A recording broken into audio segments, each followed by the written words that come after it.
또 우리 오기영 의원님은 선진국의 국가 채무 비율이 108.5%라고 아까 도표에 제가 봤습니다. 이제 선진국의 규모도 그렇고 이게 기준에 따라서 좀 달라지기는 하는데 그 말씀하셨던 취지가 후보자께서도 말씀하셨던 취지가 우리는 좀 낮으니까 더 우리는 국채 발행해서 써도 되지 않느냐 이런 취지로 들려가지고 제가 좀 말씀을 드리겠습니다. 이게 국가 신인도 국가 재정 건전성이 매우 중요하다는 거 아마 잘 아실 겁니다. 재정 건전성이 악화되면 국가 신인도 떨어지고 신용 등급도 하락하고 우리가 자금 조달하는데 상당히 어려움이 있고 또 우리 같은 대외 무역 의존도가 높은 나라에서는 수출에도 지장이 초래할 수도 있고요. 유동성이 많이 풀리게 되면 물가에도 영향을 미치고 부동산 가격에도 영향을 미치고 뭐 여러 가지 문제점이 있기 때문에 이렇게 재정 준칙으로 국가 채무 비율을 한도를 정하려고 지금까지 우리 기재부 등 또 국회에서도 많은 노력을 해온 걸 아시고 계실 겁니다. 그래서 한 5년 전까지만 해도 제 기억으로는 그때 국가 채무 비율을 50%로 제한하자 그런 얘기도 있었는데 결국은 작년에는 이제 국가 채무 비율을 60%로 관리 재정 수지 비율을 GDP의 3% 이내로 하자 하는 재정 준칙 방안을 기재부에서 만들어 가지고 법을 개정해 달라고 재정건전화법을 낸 걸 알고 계시죠? 알고 결국 있습니다. 이제 합의가 안 돼서 추진을 못 했는데 재정 건전성은 굉장히 중요하다 하는 말씀을 드립니다. 그리고 우리나라의 이 선진 국가에 비교하는 건 좀 문제가 있는 게 국가 채무 비율을 선진국 중에서 상당한 나라들이 자기들이 화폐를 찍어낼 수 있는 기축국가들이에요. 우리는 비기축국가 아닙니까? 기축국가들은 좀 이 채무 비율이 국채 비율이 높아도 해결이 가능하죠. 제일 높은 나라가 국채 비율이 제일 높은 나라가 일본 한 250%대 그렇고 미국도 한 120%대 됩니다. 또 많은 EU 국가들이 뭐 80% 넘는 나라들도 있고 그런데 이건 기축국가잖아요.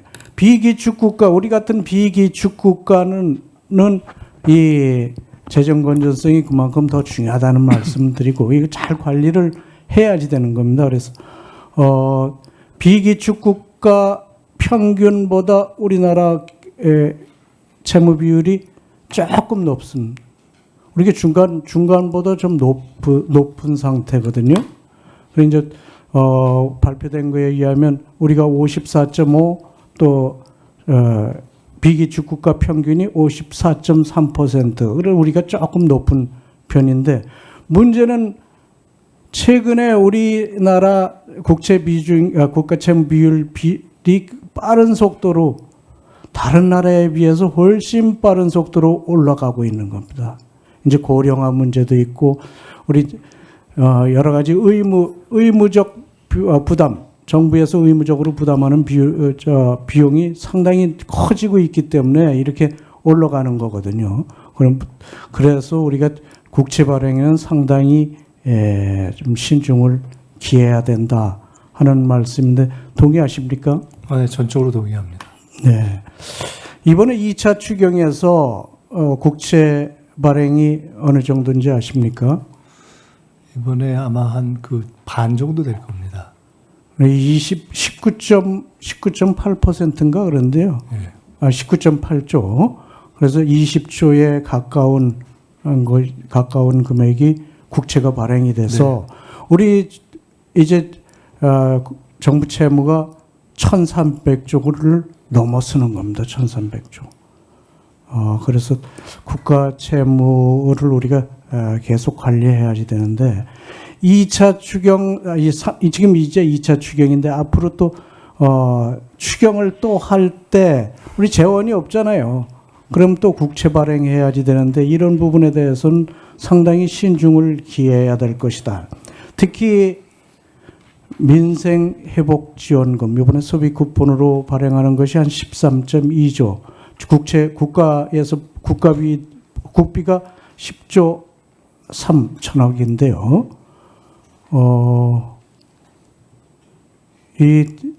이런 민생회복지원금이 단점도 있는 거 잘 알고 계십니까? 민생이 좋고 경제만 잘 돌아간다면은 민생회복 지원금이라는 것을 할 필요가 없겠죠. 예. 네. 그러니까 지금 말씀하신 것처럼 재정의 건전성에 대해서는 저는 전적으로 그 문제의식에 공감합니다. 그리고 우리가 다른 나라에 비해서 OECD 평균이라든가 아니면 더 다른 어떤 선진국들에 비해서 상대적으로 그래도 재정 여력이 있다, 부채 여력이 있다, 국채 여력이 있다 하는 것도 사실이지만 그렇다고 해서 그냥 계속 좀 내도 된다라는 것엔 전 동의하지 않습니다. 왜냐하면 말씀처럼 우리가 부채가 느는 속도, 추세, 전망이 간단치 않기 때문에 굉장히 신중하고 건전성에 대한 고민을 해야 된다고 보고요. 다만 지금은 더 큰 그림을 봐야 하는데 큰 그림에서 이 경제 자체가 돌아가지 않고 있기 때문에 우선 전체 파일을 올리고 성장 자체를 돌아가게 하는 고민 때문에 사실은 여러 가지 지금 고민을 하는 것이다. 이렇게 충분히 이해를 하죠. 네. 이제 내수를 좀 활성화시키고 또 소상공인들, 어려운 소상공인들 소득도 좀 높일 수 있는 그런 방안으로 고심을 한 건데 이게 KDI 등 연구기관에서 한 거 보면 되게 한 30%밖에 추가 소비로 안 쓰여지거든요. 그래서 이런 점 잘 고려를 해야지 될 거고 재정 건전성 무엇보다도 중요하니까 이 점에 우리가 좀 놓쳐서는 안 될 것이다. 예. 문재인 정부 때 이제 코로나 이 문제 때문에도 그렇지만 너무 부채가 많이 발행해서 윤석열 정부에서 재정 운영하는데 상당히 어려움이 있었던 건 인정을 하셔야지 될 거고요. 전체적으로 국가 경제 살리는 내수를 살리는 문제도 우리가 중점을 둬야지 되지만 경제 전체를 봐야지 된다 하는 말씀을 드립니다. 일본 얘기 좀 드리면요. 일본이 작년에 이런 경기 회복 지원금, 코로나 이후에 회복 지원금을 주려고 했었는데 국민들이 반대했습니다. 그 전에 너무 많이 발행했던 것 때문에 경제가 다 무너졌거든요. 그래서 잃어버린 20년이니 그런 얘기 잘 알고 계시지 않습니까? 우리가 일본을 뒤쫓아가는 그런 어리석은 재정 운영이 있어서는 안 되겠다 하는 점을 제가 강조를 하는 겁니다. 그래서 우리가 조금 전에도 말씀하시는데 OECD보다는 우리가 상당히 낫다, 재정 여력이 있다. 저는 거기 동의하기 어렵습니다.